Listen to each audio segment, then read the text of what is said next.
Well, what stands out to you here? Like, what should people see? Like, just you have to see these things from your perspective, from what you've seen. Like, oh my gosh, you have to see. You have to see the mountains. You have to see the desert. You have to see the plains. Don't let the corn and beans fool you. There's adventure out here. Yeah. It just doesn't matter. Pick a direction and go, and see what you see. You find out what it is. There's going to be something. If you have that state of mind, I mean, if you're there's a continuous cat turd taped under your nose, and that's how you look at life, then it's probably not the trip for you. Yeah.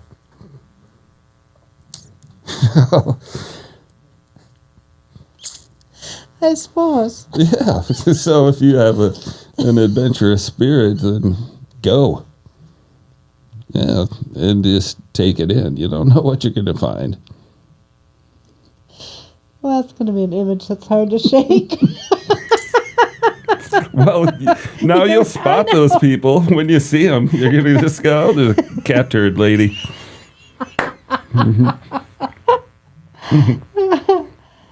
Oh, goodness.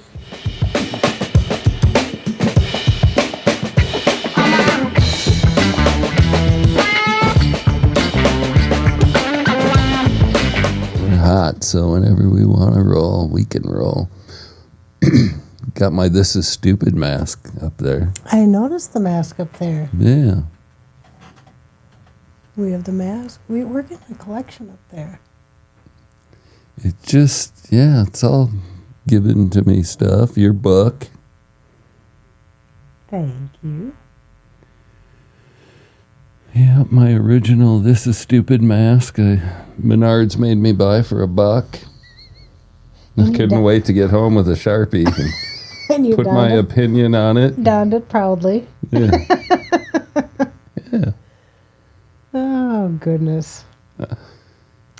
Well, let's roll. Leann Carnell. Here we are. Back in. Full or do you not Nelson. go by Carnell? Or Carnell's good. It's habit. No, that's okay. Okay. Yeah, that is just fine. Yeah, it's like a bunch of my old buddies, especially the younger brothers, Mike Mork and Danny Mork. Well, he's fairly successful now, and still Danny, Dan Carson's brother. Jeff. He's Jeffy. He's Jeffy. All right. Going to do the clap. Okay. Yeah, and I'm probably going to keep that first stuff anyway and tell everybody that this is a different day, that I'm the guest and I'm being interviewed. So, yes, So you're the host. I'm just wanting to get at the essence of Jimmy, the adventures of Jimmy, and the wisdom of Jimmy is where we're headed today. Wow. I know. Well, good luck with some of that. I don't recommend anything I do. Motorcycle riding and swimming after sharks and real estate. I don't recommend any of it. So good luck with the wisdom. Well, we'll see. We'll see what we tap into. Yeah. We'll just head down different paths. What was the other categories? The essence and the adventures and the wisdom of Jimmy. All right. We have lawyers standing by, so statute of limitation stuff we can deal with. Cool. All right, well, do S curves as you need. Starting with something real simple. What's your earliest memory? 3 years old. I think I knew that one right off of the bat, because it was one of my sisters standing. I have one that's actually earlier, but I remember one of my sisters standing outside the front door at the Bloomington house on a sunny day, looking through the screen door, and she asked me, "How old are you?" And I remember letting her know I'm 3. I'm proud of it. So, but I also remember being in a high chair in the living room with a football game going on, and each down and the yelling and stuff going on, and I totally thought I was communicating and being part of it. I was into the game and banging on the tray. Yeah, didn't know I was just babbling. Yeah, so that'd be the earliest. That's pretty early. It's pretty early. Yeah. So, thinking back, what's the first courageous thing you ever did? Holy cow. Mm-hmm. Who knows? Teaching myself to ride a bike, and all I had was an adult women's bike to ride in a little slight grade, and sat out there all day and took that huge bike back up the hill. It's probably why I like ape hangers on a motorcycle. And little slight grade in the front yard, and I went at it until I could finally pedal away. And so mixture of determination. That's not like on the courage level for my age. It's pretty courageous on a big bike. Yeah, teaching yourself. No training wheels, nobody holding that seat while I figured it out. Kind of set the tone for learning stuff. It did. Yeah, I would agree. Yeah, just thought. Years later, well, just like with every little thing, getting into real estate, and I knew nothing, had no idea what I was getting into. And, Colorado, probably the toughest license to get in the country, and just tackle it. And move on. Same with learning to surf. I borrowed a board, and I went out and just figured it out. So it did set the tone for the future. Yeah. Who's been most influential in your life? Mom. Mm-hmm. Yeah. You probably knew that. By far, greatest words of wisdom and some of the simplest stuff. There's another one for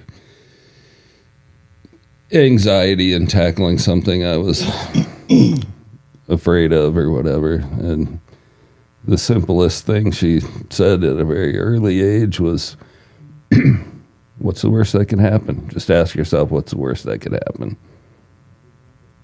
And some of those moments in life, the worst that could happen was pretty friggin' horrific, but I did it anyway. But yeah, simple stuff like that, and have fun. You know the story behind have fun, because I'm the youngest of 6 in a turbulent family in a turbulent time, 60s and 70s, and by the time it got to me, the rules had changed so much because Mom and Dad had been through so much that my siblings would always say that you got it so easy. Dad's rule with me coming into high school was call if you're not coming home. It's like, that's that. And I had picked up on Mom telling me as I was leaving to have fun, and that years went by of her saying that, and I finally called her on it. I said, what's the deal with have fun? Why do you always tell me to have fun? She's like, such great wisdom. She said, I figure if you're having fun, you're not getting beat up, you're not getting arrested, you're not beating somebody else up. It's like you're having fun. I'm like, wise woman. So yeah, so that became my salutation. Commonly, this morning I probably told 5 people going into the grocery store and the gas station, and told them to have fun. And when they're at work, they usually laugh. Like, it's so absurd. I'm at work. How could I have fun? Like, make it fun. Right. Yeah. No, I know she's been a big influence. And I do remember you telling me that story, and it's such a simple thing, but what a great legacy. Yeah. Look what she's left to. Have fun. Who are your heroes? Well, there's one. Mm-hmm. That's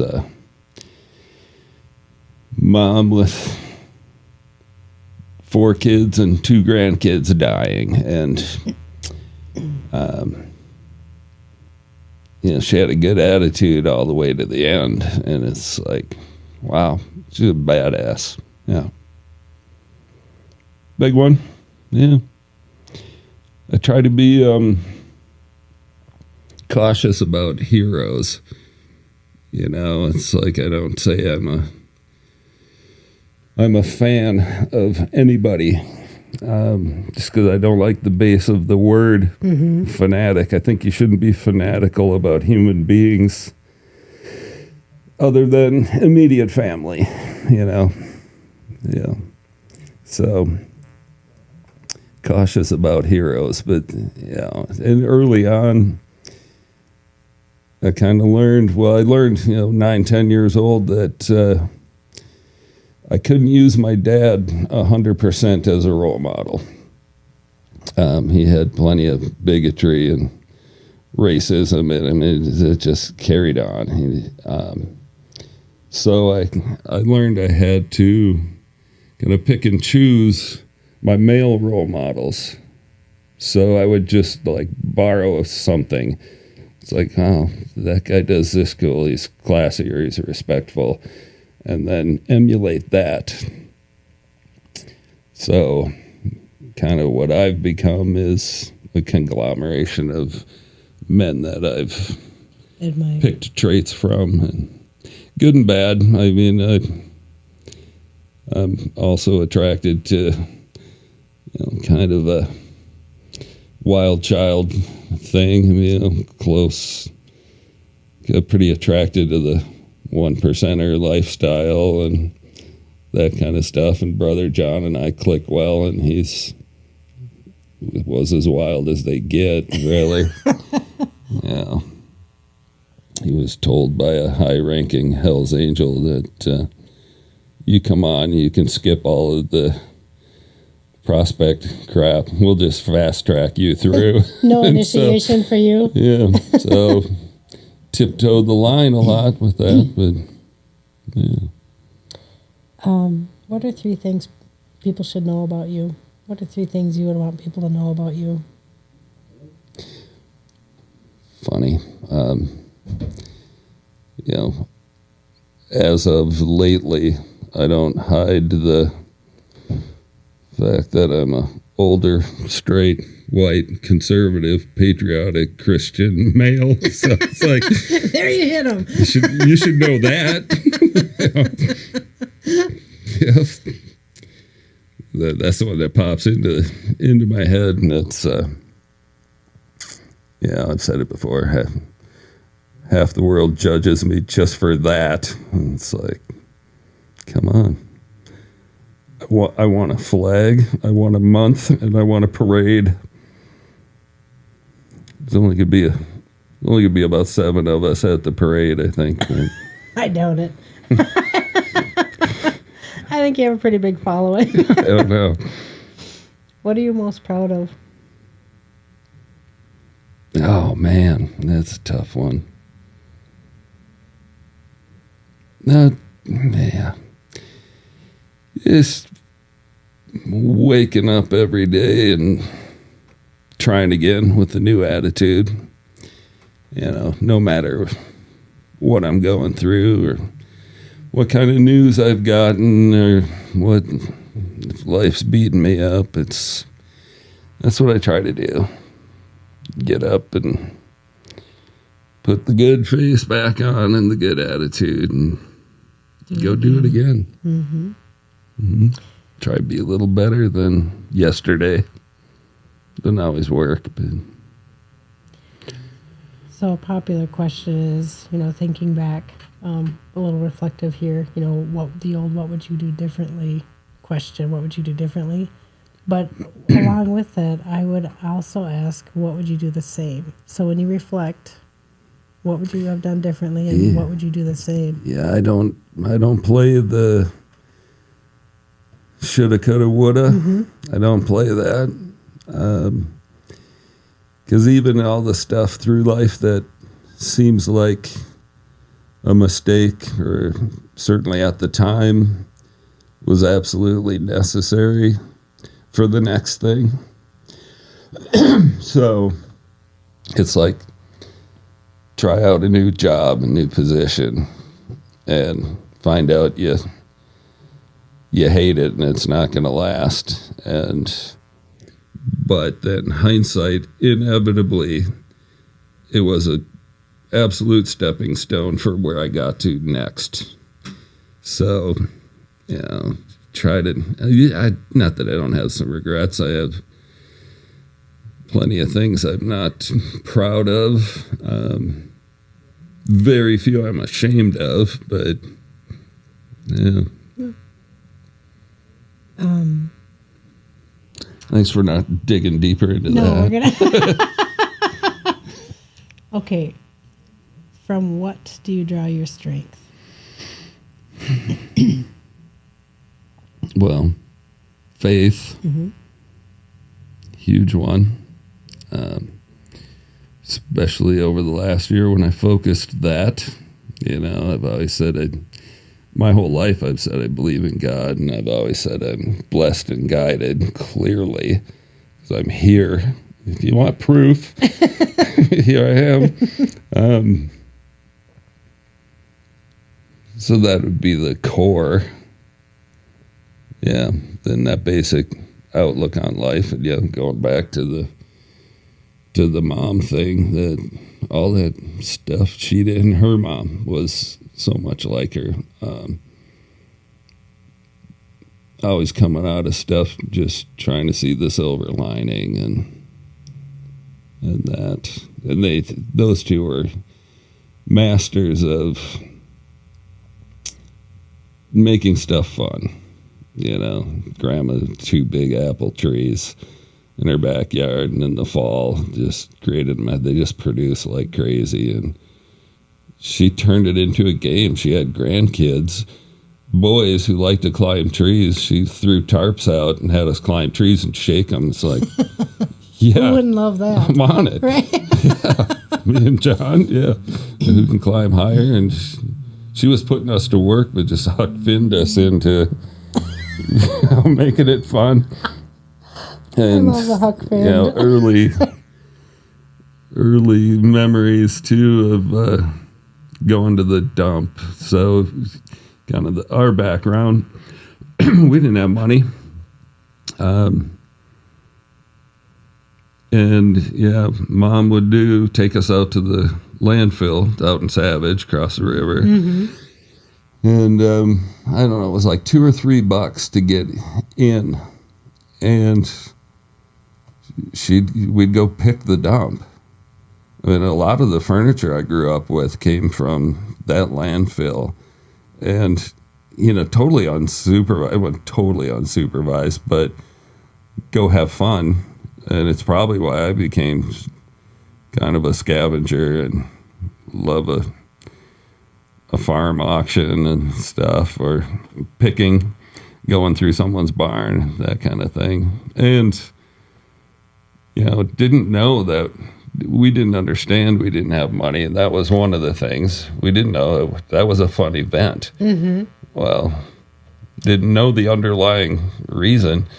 Or walking 10, 12 blocks up to back behind what was France Avenue grocery store, but right around the corner from Town Drug. Country Club.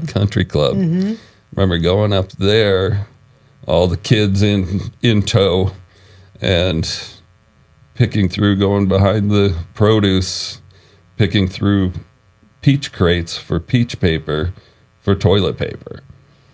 And again, it was just an adventure with mom and brother and sister, and didn't know it's because we were that poor, that hurting for. I didn't. want for things, really. And then, but it was years later when I that dawned on me. That's, Ma and Grandma were making an adventure out of this task we had to do. And how admirable is that?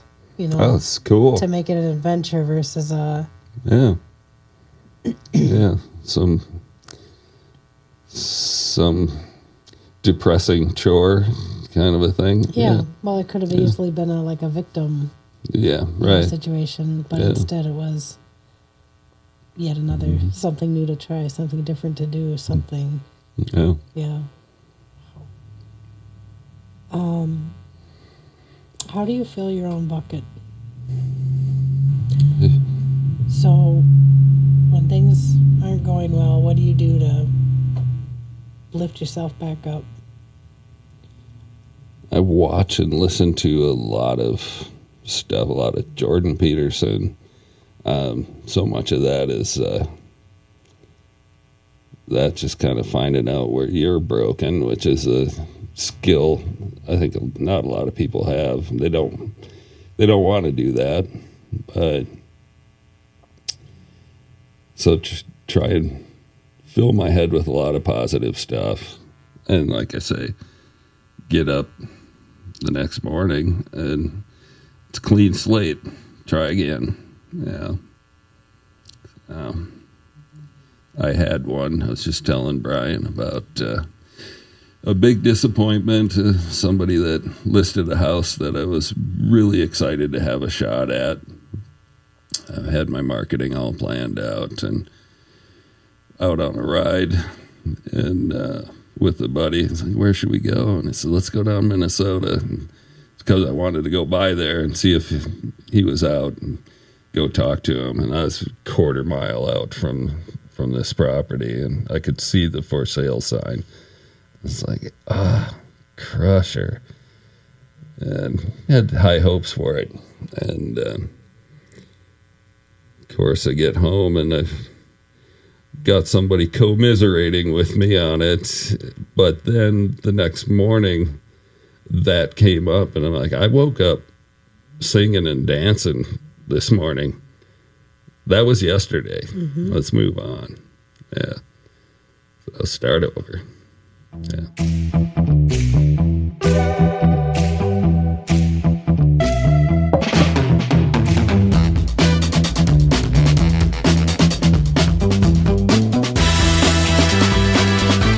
So we're going to transition a little bit.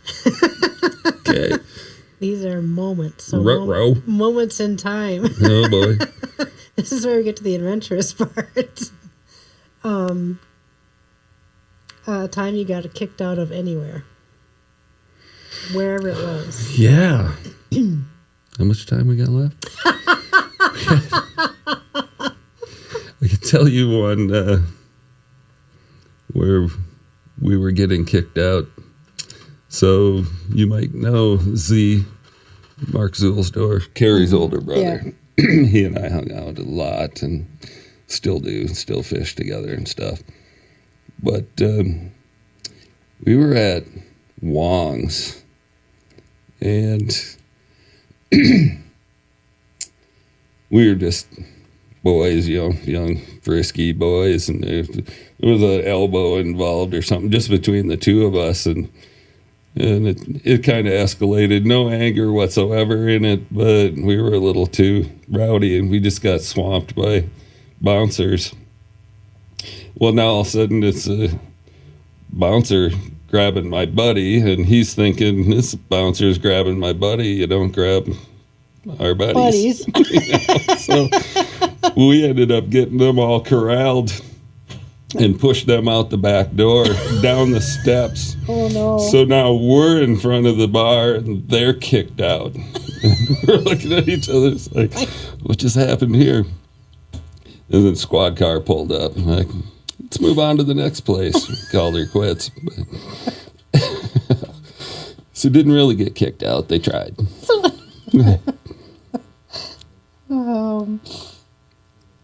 Funniest moment. Thinking about it, I got kicked out of AA. Yeah. So this is one I told Tim Price, but off camera. And then he's like, how do you get kicked out of AA? And I had gone on a little party roll in Laguna. It was like a 3-dayer. A lot of alcohol involved, some street drugs. Ended up being like early morning hours, and I was down. It all kind of came imploding in on me, and I was suicidal. Yeah, it was like come down off of a 3-dayer, and yeah, I was in my little apartment, and I was down, and I thought, well, I threw my Beretta in the back of my pants, and I thought, I'm going to go down to the beach, and it's going to be over, but I'm going to make a call, and if this person I call doesn't have some good reason not to, then it's over. And that's coming off of a big 3-day party high, and the crash was hard, and went to a payphone back then, and I called my buddy Steve, who of several of my really close guys out there were in the program, and told him the story. I think he actually snickered a little bit at it. And I was dead serious, and I was just looking for any word of wisdom to pull me out of it. And he kind of giggled, and then he said, go home, go to bed, and call me in the morning. And I was like, freaking brilliant. I knew he was the word of wisdom. That was it. That was just all I needed was give me a different plan. And then saw him, started going to meetings. I was probably like 2 weeks in, and I went to everyone.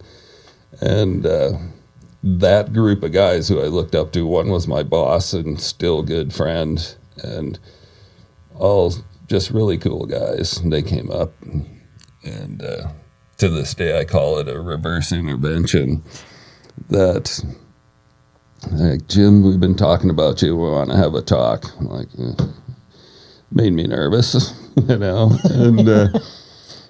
and they said, well, we've all decided if we could drink like you, we'd still be drinking. I'm like, cool. So, I was out of there and took that advice, but I've never heard of that happening in the program. Yeah, reverse intervention. But that it was a cool message, because it just made me look at myself a little differently. And it's like, no, it's hindsight, I was pretty responsible. And one was my boss. And thinking back on it, I would, if I was at a party or something and I could tell it was going to be fun, during that first beer, I'd find a phone, pre-cell phone days. Mm-hmm. And I'd find a phone, and I'd call Bill and say, hey, this party looks like it's going to be fun. It's okay if I'm late or take tomorrow off. And if he said, no, I really need you, then that was my last beer. And it's like, it's kind of the definition of not having a problem, Right. Yeah. The responsibility, the control, the foresight. Yeah. Right. Make sure I've got a designated driver and all that. So, yeah. Kicked out of AA. So, okay. So what was your most badass moment? Oh, now we're talking about that line. Feel free to edit. Yeah, well, it's probably one that pops into my head isn't where you would think I would go with it. But Alexis and I, newly married, basically homeless, staying in a crack motel, and somebody had my dog, was taking care of my dog. We had a borrowed vehicle, she was working. I wasn't. I was getting myself through real estate in Colorado, which is a pretty intense real estate program. And had my first listing and sale lined up, just waiting to pass. And in this motel, I mean, it was, crack motel is accurate. I only had to go 2 doors down probably for crack and a prostitute, and it was a little efficiency kind of a place, so it had a stove in it and stuff, and I would go to school and study and make sure I was the first one back there, because just the smell of the place when you opened up that door was nasty and depressing. I'd light candles and spray freshener and get something going on that little stove, which was probably a box of macaroni and cheese with some hot dogs in it or something. We were there, and passed my test, state and national, and got my listing and my sale, and just as quickly as I could, got my first paycheck, bought us a house, our first car, and her wedding ring.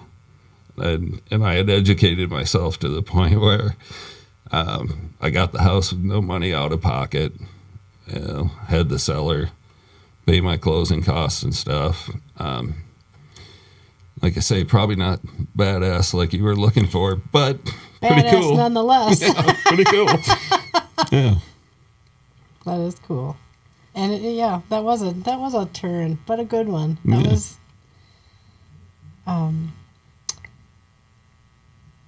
what are some defining moments in your life? And you can define them however you want to define them, but just those moments that... So many, maybe we probably just talked about a couple that totally were, that put me on a different course. The understanding I couldn't use my dad as a role model 100%. That's a big one. That's a big one for a 9 or 10-year-old.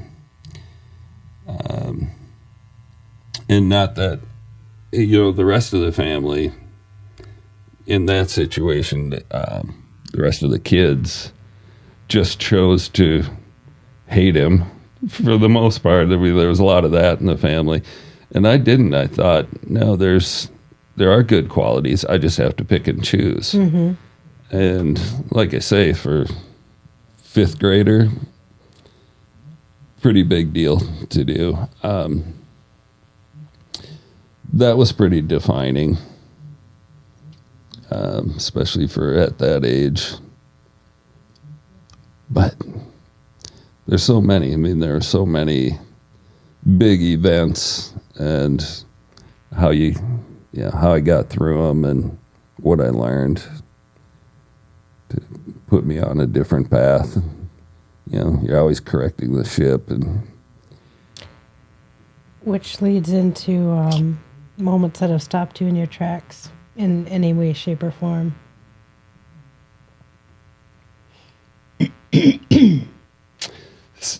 Stop me in my tracks.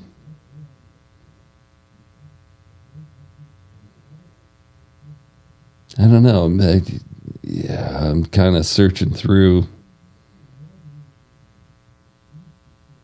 kind of life stuff versus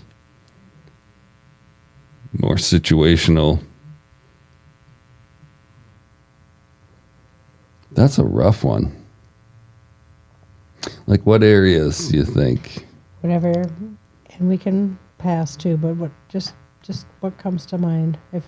Just that moment where you go, like, it just, for whatever reason, it just stopped you in your tracks for a moment. Yeah, I'm sure there are some. Nothing jumping out. It's like there's a million of them that were fraction of a moment and then proceed.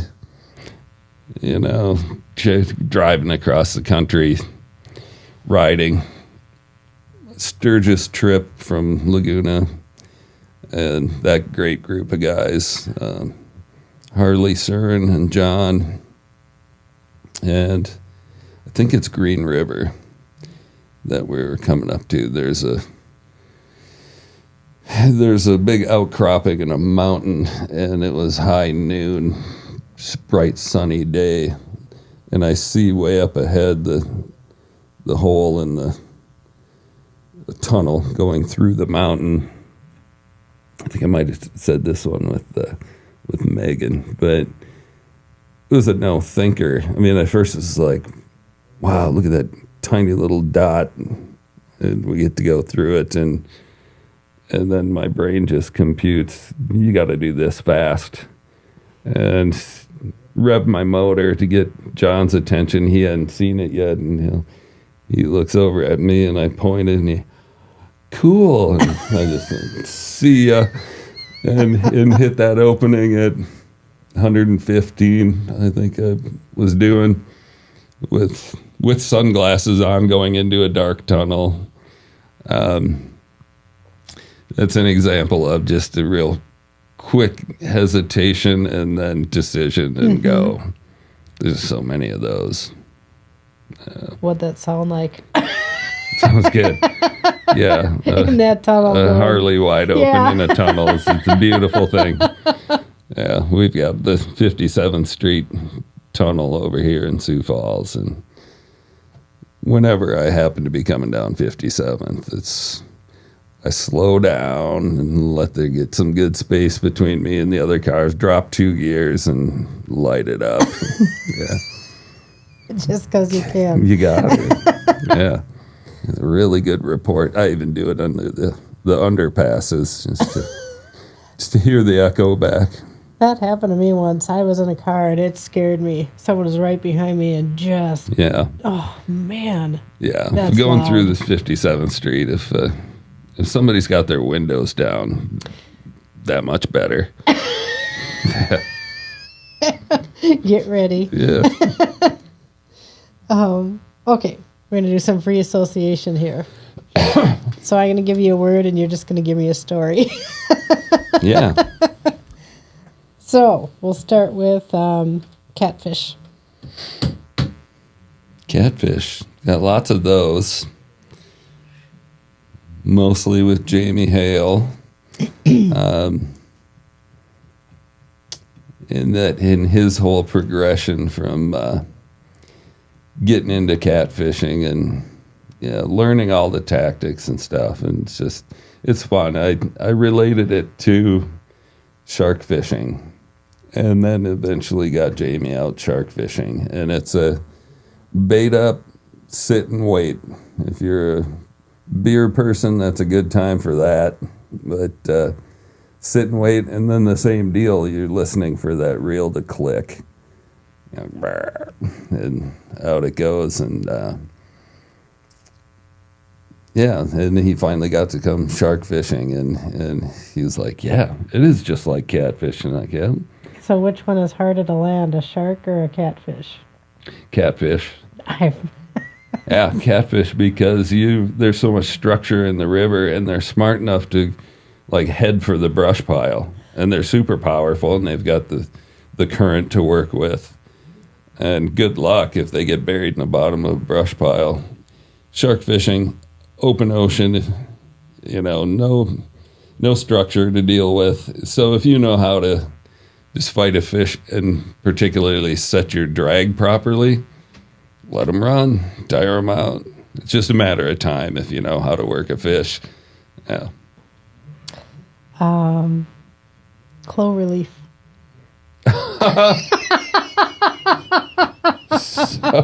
I feel like that's a setup. It might be. I think you know so many of my stories. Yeah. Senior skip day. Or just skipping school on a beautiful spring day, windows down, had my old Cutlass Supreme. That was the old lady car I got. dad hooked me up with, and it was pretty quick. It beat a lot of the stock Camaros in town. Rocket 350, and it had an easy life until me, so it ran well. Yeah, 494 and Cedar Avenue. I'm sure that's where you were going with this one. And Dean Jaleka in the passenger seat. And we're heading out to the lakes, Nokomis, to go throw frisbees and drink beer and look at girls. And funny part of that story was I already knew I wasn't smoking pot wasn't my thing. But as it happens, there was a huge joint in my glove box. Big pink one. Big Bob Marley one. Which, hindsight, I thought about that afterwards. Well, I thought about it when the highway patrolman was looking through my car, but he didn't pop the glove box. But I had hit that clover leaf and just put my foot to the floor all the way around. All four tires howling, and I passed a Volkswagen Bug on the outside. It never let up, and hit the on-ramp, and away I went. And at one point, I looked up in my rear view mirror, and the highway patrol took up the whole mirror. He was like 7 feet off of my bumper. And here we go. I hit neutral. I didn't even use the brakes. I did neutral for about a half mile and stopped. A little steam coming out of the hood. She was pretty hot. And when I saw him, guaranteed it was over 120. He gets out of his car, and that guy is a big guy. He got out of his car, and he just kept getting out. He just kept growing. It's like huge guy, young guy, fit, and I'm just glued to my side view mirror. How's this gonna go? License already out, and he had a big smile on his face. I thought, okay, there's hope. And he gets up to the car. And he says, I clocked you 3 times and you were going faster each time. And I said, well, stuff was coming at me pretty quick. I didn't have much reason to look behind me. And he stopped at 97. But in then hindsight, too, I think, well, yeah, he had a big smile on his face because I know I broke 120. And he probably had to do 140 to catch me. How fun was his day? And got the ticket, and that's back when they were affordable, and I had figured out early on in my driving career that you could get one a year and your insurance wouldn't jump. So that was my one. The one. Well, when you're going to get one, you may as well make it a good one. Make it a story you're telling 40 years later. Exactly. Still one of my favorites. Yeah, great big guy. I thought this is going to be ugly. And he searched my car, not the glove box. That's all. It's just, I don't know why. It just cracks me up. Mexico. You're going to have to be more specific. What are you looking for there? This is free association. Mexico, okay, a story. Gotcha. Yeah, I'm gonna do my trip with my dog down the Baja Peninsula. Really nice 72 Chevy pickup I had. It was totally upgraded in 72, so it had 3 tanks. So it had 55 gallons of fuel. And that one had the AC in the cruise control. That's why I like 72. That's when you could get a pickup truck that had all that in the factory sliding window. And my dog Tank is a male Rottweiler. He's about 120 pounds. And we went down for a couple of weeks. And I was a surfer at this point. And lots of hunting and camping experience. So I had all our gear. Was really sketched out about going down there. Basically alone. I had my dog, but going through some of the towns, you got to go through Tijuana first. Sketchy to some degree. At least I had not done it yet. And then Rosarito, and then get down in there. And good thing I had the fuel tanks. I did not want to stop in those two towns to top off. So I kept driving. And dark out, and I got so fatigued that the little 2-lane road going down the peninsula, it's paved, but they have these bridges, and it gets real tight, and I was getting fatigued, and I thought, okay, I'm far enough down, I'm in the desert, there's no towns or anything, and I going so slow, and I'd just go past a turnout and miss it, and to the point where I was just crawling to like, okay, here's our spot. And I put tank in the back and stayed in the cab, slept for a couple hours, and get up in the morning. It's beautiful, and you can hear the quail and stuff out there. There's nothing around, and got the Coleman stove out, and Tank and I had breakfast and coffee, and finished our trip down, get to this spot that a surfer friend of mine had told me about. And it was really specific directions. It's like you get to the edge of this town, and towns are tiny down there. And it was like point whatever miles out of town, there's a tire hanging on a fence post. You turn in there. It's like, wow. Wow. Turn in and go back, and end up getting out to this surf beach with unbelievable point break.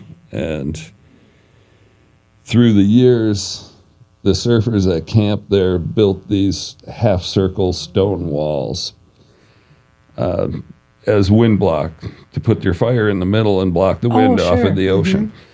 Mm-hmm. And so we drove all the way down to the end, to the last ring, and it was almost a complete circle. So it just had like a door to get in. And it was pretty big. Well, I had this great big tarp, brand new tarp, and I went out in the desert, and I found a log, 6.5 feet, 7 feet long, dug a hole, planted my post, and draped the tarp over, and that was our home for a couple of weeks. Just really cool Mexico trip, and didn't talk to anybody. If I met a surfer on the beach, he'd shoot the bull, but what a cool lifestyle. And I was kind of known for, if I was out javelina hunting or something out in Arizona, I'd sleep right on the desert floor with the tarantulas and the rattlesnakes and stuff, and I was journaling at the time. My little hut, it was big enough for Tank's bed, our little cook spot, 2 surfboards, had my Baja map, I had bourbon that I would take a couple swigs off of in the evening and relight a cigar and write about it. I remember at one point I had written that there was a little mouse that got really friendly. He'd go work his way through the rocks and pop out, and I called him Tonto. I was gonna say, did you name him? Yeah, I called him Tonto, which means stupid in Spanish, basically.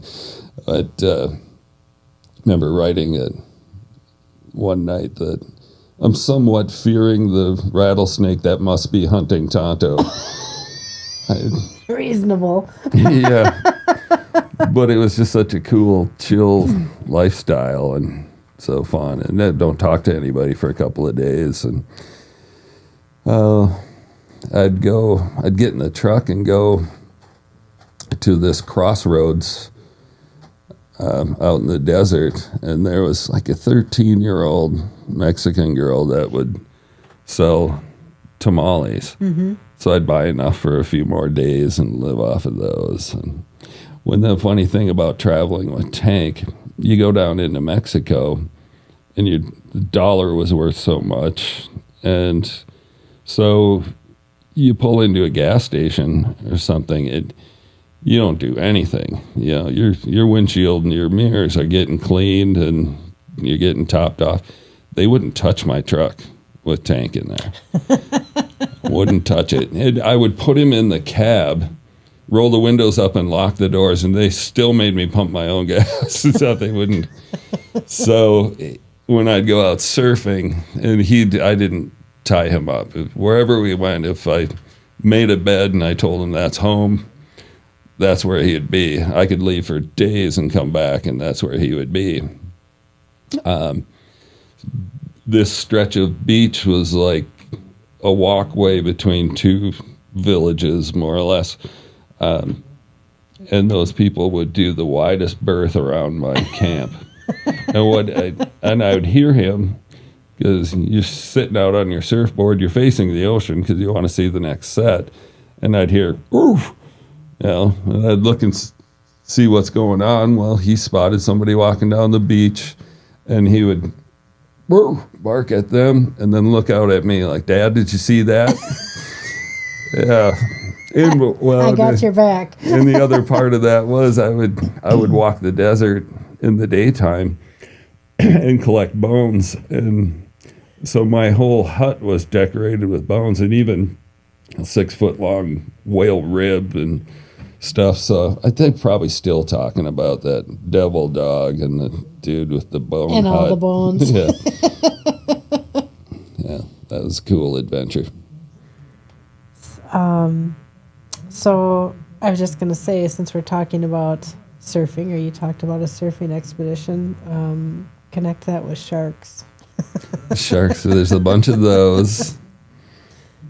Probably thinking about the one I followed, great white. I know I've told some of that Mexico story on another show, but and this one too. But yeah, having a great white go underneath me and the dorsal fin just about touching my foot, and my instinct was to spin the board around and follow him, and followed him for 10 yards or something. Crystal clear day, the water visibility, so I could see him nicely. I'm looking at him, and then he scooted off. He wasn't used to being followed, I'm sure. Yeah, I don't know if I like this. Yeah, tables turned. Yeah, exactly. Yeah. Stars, and evening stars at night. Oh, sure. Lots of them. I know we have talked about being up in the mountains and Telluride with no man-made light around, and that's like the most brilliant stars you could possibly see. But yeah, never seen them that clear before. But a cool one was up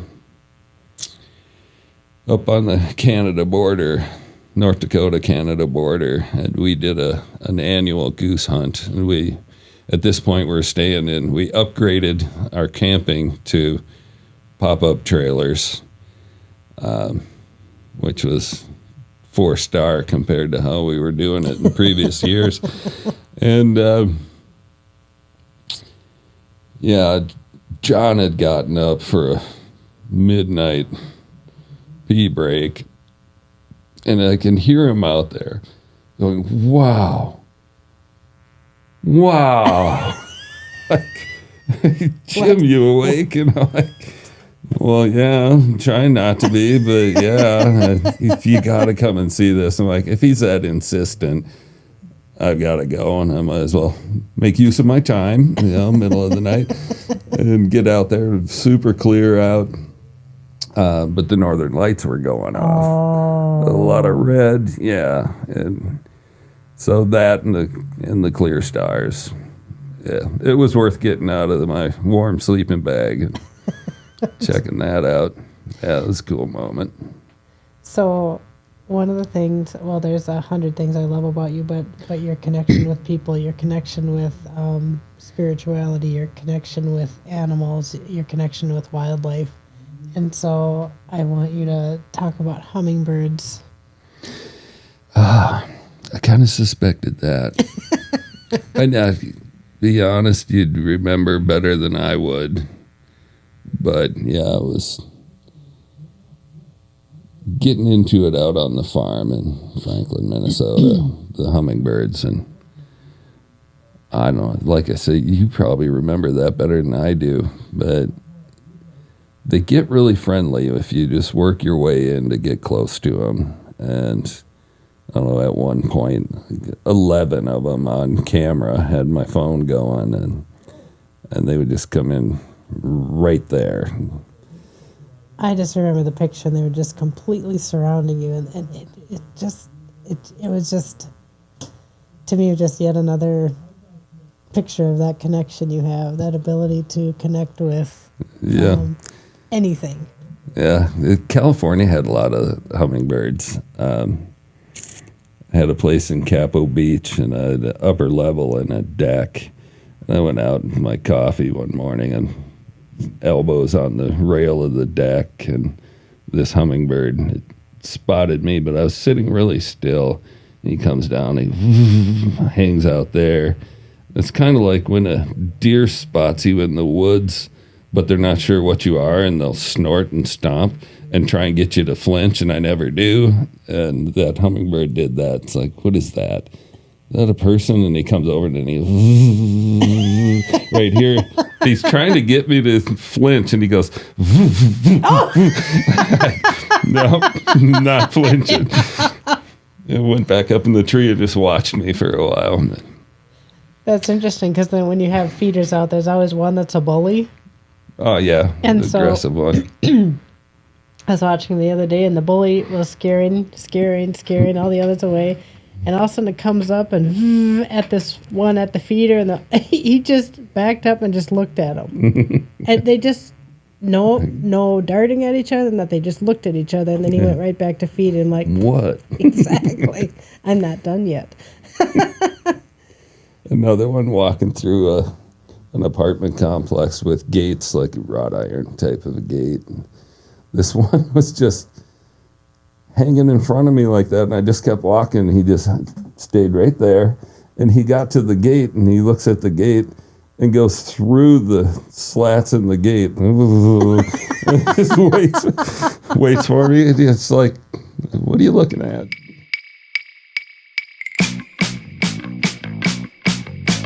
Ooh.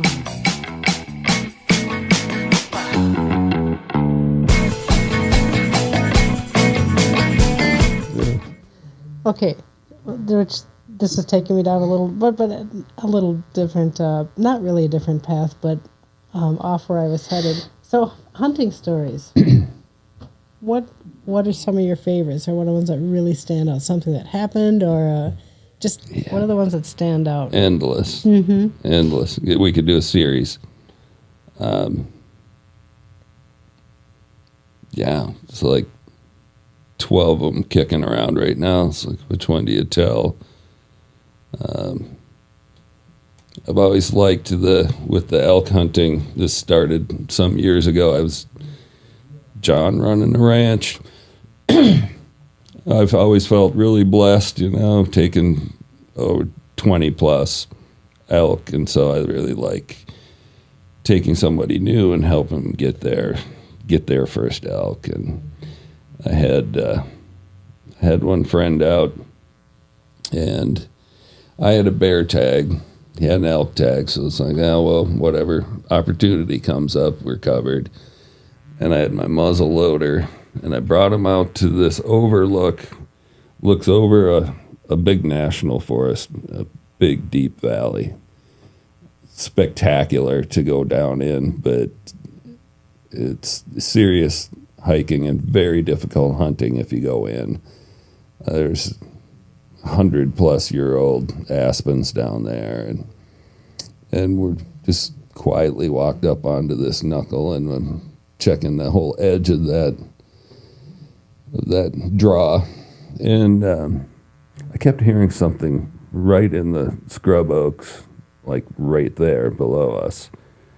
And I just made note to what it sounded like, and over a few minutes, is this a bird kicking around down there or what? And then I whispered in his ear and I said, there's a bear right there. And I'm going in.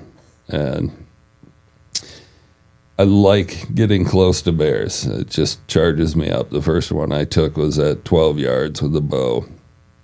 And so I'm going in and quietly sneak around. I go in, and the scary part about that is if it's a mother with cubs. Mm-hmm. And by the time you know that, it's too late, but I'm going.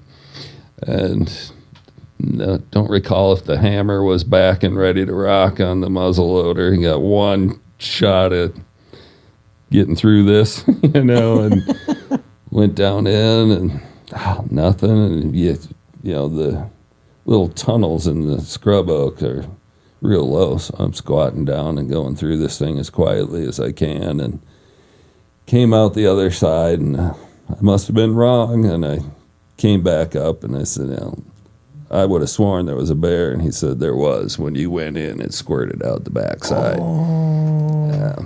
Was it a mama? No. Oh, good. No. Might have been a female, but it was alone. Yeah.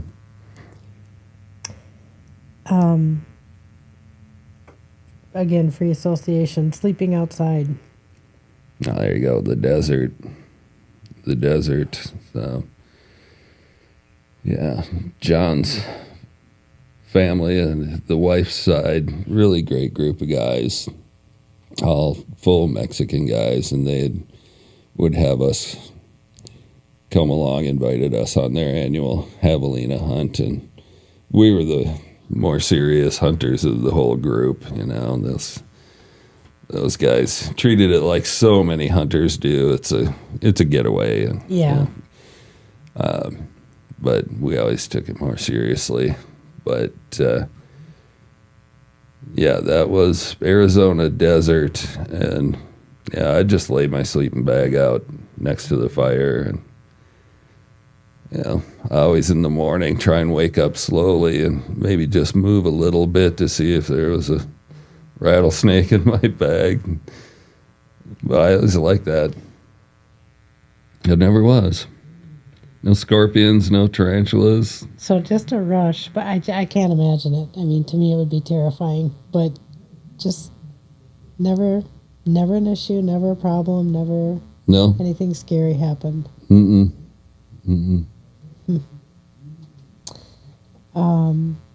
Okay, transitioning a little bit again. You're going on a Harley trip. Where are you going? Wow. Well, the Pan American Highway from end to end would be, it's the longest continuous highway in the world. South America to Alaska, I think is what that is. Yeah. Imagine what you would see along the way. Yeah. How far is it? How many miles do you know? Look that up. He's on it. How about locally? Anywhere. Give me river valleys and curves. South Dakota's so beautiful, but so much of it's flat and straight. Mm-hmm. Getting into the hills and along river valleys, and give me curves. That's the best feel. Yeah, that's the best feel. What's your song? What's that one song? Stranglehold. Yeah, that tune. There's that whole mid-instrumental section that's just rambling. That is the best tune for driving really fast at night. Like if you're out in the desert or something, or wherever, but just cruising fast, shut your lights off, maybe. Again, I don't recommend anything I do. But to add interest. But, yeah. Okay, you're going into battle. What's your battle cry? It's the, I'm not going to do it. Yeah. It's no words. Around 18,640 miles. Holy cow. Yeah. From Central America all the way up. 18,000. Yeah. So How long would that take? imagine if, who knows? Who knows? You'd have to really plan that out and give yourself a big window of, and you've got to go through Nicaragua and stuff, and gonna backup plans for money when those guys stop you. Yeah. Yeah. Battle cry. It's not any words. Just guttural scream. We're going in.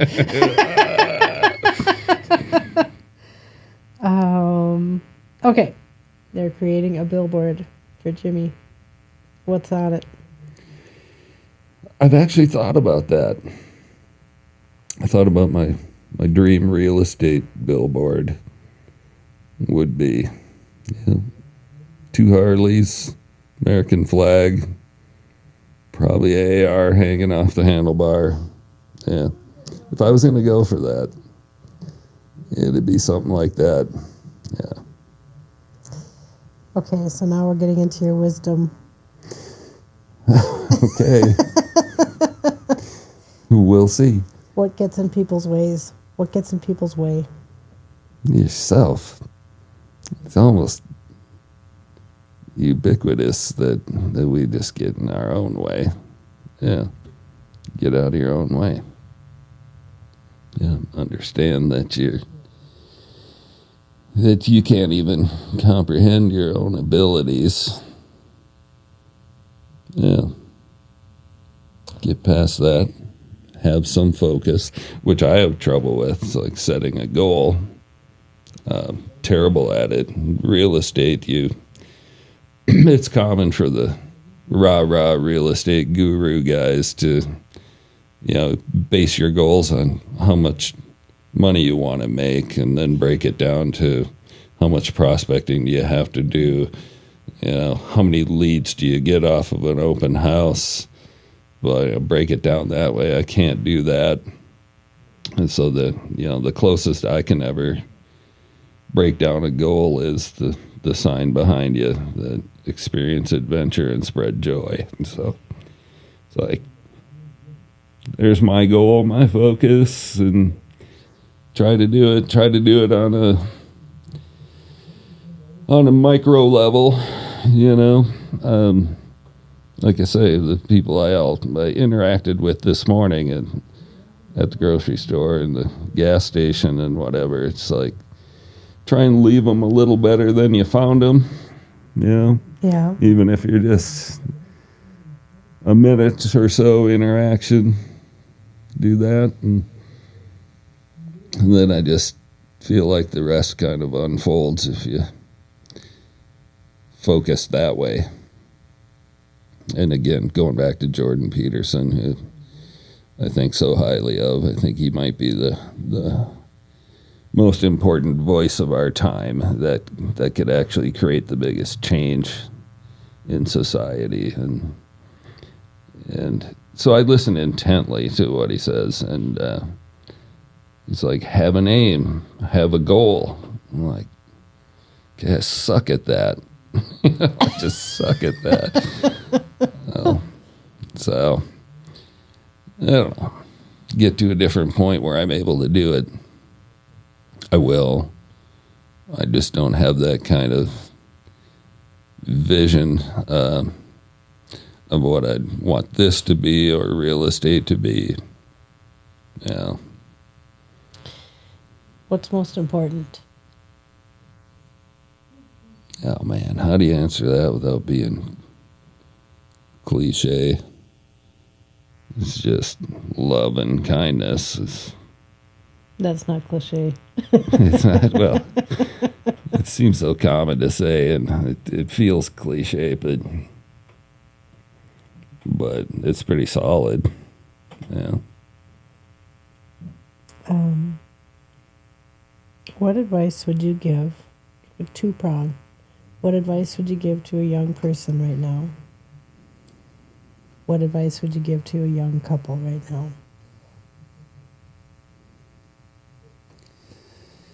They'd probably both get tell the truth, be honest. Yeah. Be fair. You put your prejudice away. Was telling Brian about that this morning, that I don't have much for prejudice. In that, so I try to do this. Everybody I meet, I treat with the same basic level of human respect. And then from there, by your words and your actions, you can go up or down from there. Yeah, and then just tell the truth. So I was telling the story about a guy I met this morning, and it's probably going to be on a show, that was in getting my bad habits, my nicotine. And I try not to engage with people as I go through just everyday life. And I'd walked out, I saw these guys get out of this truck. Kind of a tough looking group. Lifted up truck, gas pump. And I didn't engage in any way. And then I thought, I'm going to correct that. So sometimes I've done that. It's like, that was a missed opportunity. Yep. So I went and parked right in front of his truck with my door open, and I'm standing there and blocking his way at the gas pump, and he comes out, and he's got an inner city hip hop kind of a look, right? He's got the flat brim hat, double pierced ears, heavily tattooed, not a big guy. And his two guys with him were equally kind of urban, tough looking kind of guys. And he doesn't hesitate to walk straight at me. And I feel sure he was expecting conflict or confrontation, like you cut me off in traffic or something. And he said, is there something wrong? And I said, no, I just saw the stickers on your truck. He had a Christian sticker in his back window, and he had park passes on his windshield. And I just thought, I said, no, I just saw you guys, and I thought, these are guys I need to know. And I handed them cards, and it turned into this great story once that anxiety was broken. And he's an ex-gang member out of Denver. He's got a ministry. Him and his wife have started this coffee-related business to help fund the ministry. And he just barfed it all out. And I just said, you're a podcast waiting to happen. He's like, I'd love to do that. I'm like, yeah. Yeah. So... It's amazing what sometimes I've come across people and just hi, like they're so unexpected, and it's hi, and they're like hi. It's just a simple hi, a simple act of kindness in any form. Yeah. So that advice would kind of break down to one, just tell the truth as you know it, and be honest, and don't have prejudgment. So that's prejudice, to prejudge people.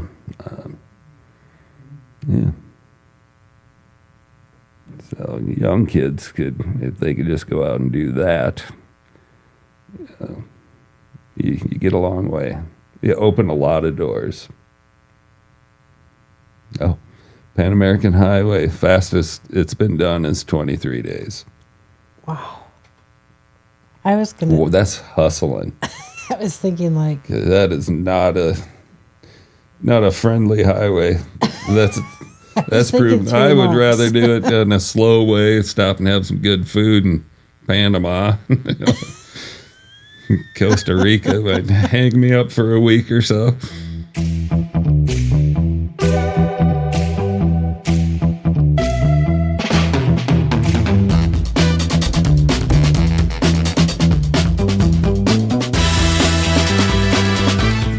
there's another topic, Costa Rica. Best memory from Costa Rica. Oh, bunch there. It's the driving one was fun. As much as that country has to offer, the people were great everywhere I went. At the time, about 60% of the population spoke English as well. Higher literacy rate at that time than the U.S.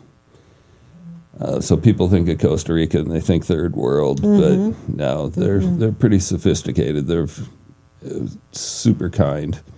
The food was awesome. I still say the best steak I ever had was at a truck stop in Costa Rica.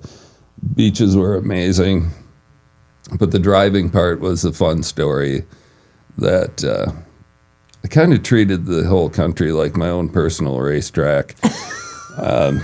Driving through the jungle, just hustling. And I had this little rental SUV, small compact SUV. And so I'd be tooling around in that. And, it's the size of North and South Dakota together. So you can drive across the country in a day. But with the Spanish-speaking aspect in my Mexico experiences, I was a little nervous with the cops, and I got pulled over the first time. And so, it's like Spanish-speaking cop. That's the only experience I have is these guys, they're not exactly obeying their oath. Put it that way. Down in Mexico, the cops are scarier than some of the criminals. But, and it's funny that I see half mile up, the rental cars had these big stickers in the front windshield to label it as a rental car. So the cops and the thieves all have this great big Billboard sign. It's like, and they could see that way up there. And this dude's standing out there, Costa Rican Barney Fife, with his $3 2D cell plastic flashlight and a fake radar gun with no wires coming out of it. And he's flagging me over with his flashlight. So I pull over, kind of sketched out, and he was trying to shake me down. Okay, I think he ended up getting like $14 and let me go. And then I had talked to a local after that, and they said, no, don't give them any money. So the worst you can get is a speeding ticket. If you pay it at the courthouse before you leave, it's like $6. And I'm like, okay. And same scenario again. And by the way, they had old Ford Couriers, little 4-cylinder for my little car was way faster than that Ford Courier. And same scenario. Here comes the shakedown. Sees me way out there. And I pull over. This time I argued it with him. And I said, no, I'm not giving you any money. You write me the ticket. And I called his bluff, and he just let me go. Sure enough, same scenario again. Another 2 cops standing out there with their Ford Courier and their flashlight. Flagged me over, and I could see him way up there again. Nice straight spot. And I think they picked that out because they can see your sticker from a long ways away. It's probably reflective. And and day glow yellow. it was that big. And Yep, I see that, and I'm like, all right, let's test this theory out even more. And I just stomped on it and blew past him at probably 85 miles an hour. And I whiz past him, and my eyes are right in the rear view right away to see what's going to happen. And he just turned around and tried the next one. Like, okay. And I don't want that to be like the big Costa Rica story, because there's so much to that country, the surfing and the fishing and the beaches. But okay, so what's a must-see in Costa Rica? the jungle and the beach is such a contrast to it. Yeah, waking up to the sound of howler monkeys is cool. And of course, the coffee's super good. So, fresh Costa Rican coffee. And the food was really good everywhere I went. The juice down there. Oh, yeah. the juices. And it's real common. They have this hot sauce that it's like at a cafe here. You're going to have yellow mustard and ketchup. There's going to be that hot sauce. And almost every meal comes with black beans and white rice. Healthy and good.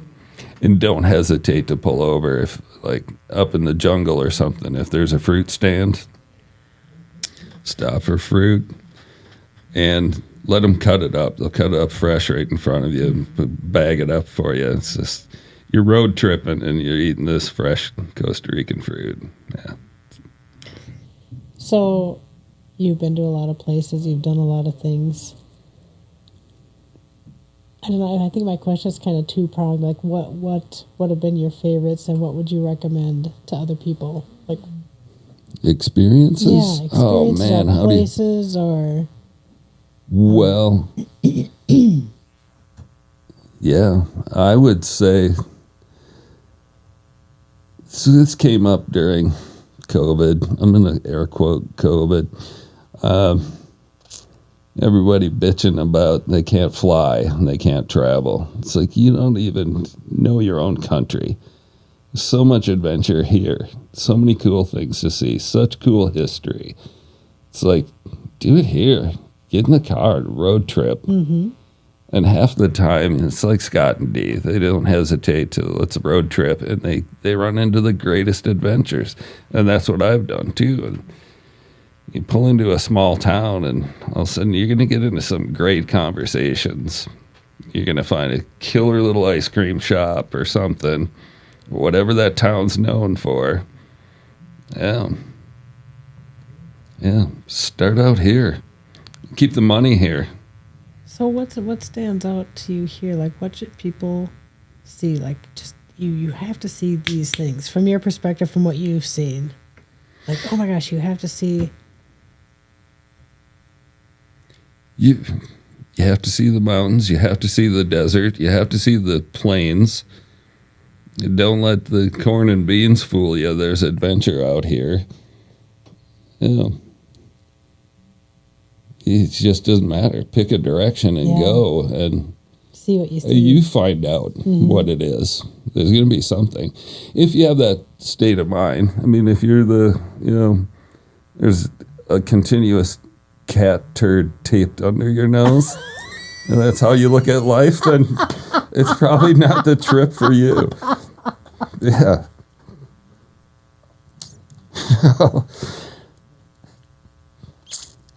I suppose. Yeah. So if you have an adventurous spirit, then go. Yeah. And just take it in. You don't know what you're going to find. Well, that's going to be an image that's hard to shake. Well, now you'll spot those people when you see them. You're going to just go, oh, there's a cat turd lady.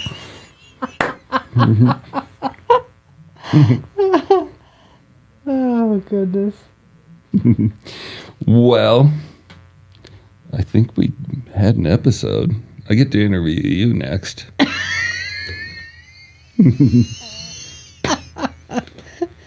That's terrifying. We'll see. You can always pass on my questions. No, I will answer them. I always told my kids, you can ask me anything and I will always tell you the truth. Always.